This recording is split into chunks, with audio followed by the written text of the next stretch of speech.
I'm from Iola, Texas. Most of you probably know where that is. Really small town, about 20 minutes away. When people ask, I usually just say College Station. Time now to crown another classroom champion, and for this week's honor, we head to Iola High School to congratulate Ryan Renick. Towards the end of my high school athletic career, I wasn't sure where I was going to go, and if I even wanted to play college football, if I even wanted to give it a try. And being from such a small school, recruiting is a little different there.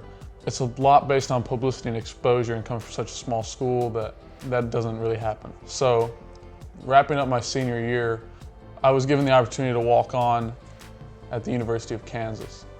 So I took a leap, and I just went out and did that. So I ended up at Kansas, and when I visited, the reason I went there was because the coach sat me down, he talked to me, he said, "You're probably going to be able to play this year.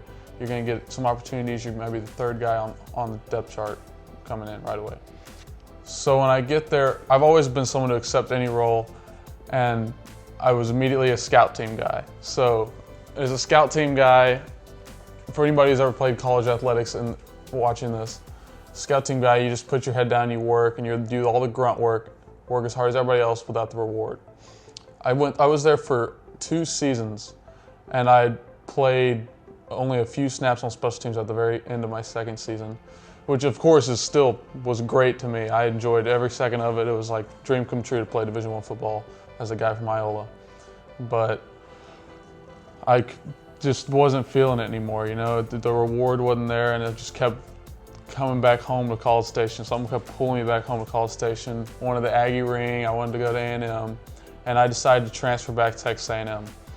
And at the time, I figured I would just transfer and not play. Maybe I'd give it a shot. But when I transferred as a normal student. So I came in Texas A&M in the spring of 2018, and I was just a normal student. I was living at home. I was a normal student up through March of that first semester. And then I joined the football team. And I didn't know what to expect. I figured I was probably just going to be the scout team guy again. That was going to be my role. But it would still be fun to be part of it. Luckily, Jimbo Fisher had just shown up, and there were barely any tight ends on the roster. So right away, I was sort of thrown into the fire and given a lot of opportunities.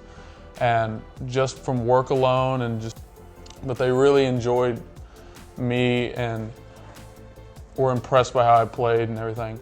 So throughout that season, I was given opportunities. I played every game, special teams, and I fought through a knee injury. And at the end of that year, I had a knee surgery. I went through the 2019 season and the 2020 season, starting probably 4 or 5 games total, and in that second tight end role, and I became more of a leader throughout that time. I was lucky I caught passes throughout the seasons. I played a big role in blocking in a Orange Bowl winning season, and we finished 5 in the nation. In the Alabama 17-yard line, in motion goes Aniyah Smith, empty backfield and 2 tight ends. They're both on the right side of the line. Kellen looks right over the middle. He's got a wide open Ryan Renick for a touchdown. Aggies! A new game and some new hope. Coming from Iola, I never thought that I would even play Division I football. Secondly, that I would be in such an expanded role as that I was at such a huge program, SEC program. It's literally, when you're growing up playing football, you dream of doing what I was doing, and I just had no idea that I would ever be able to do what I did.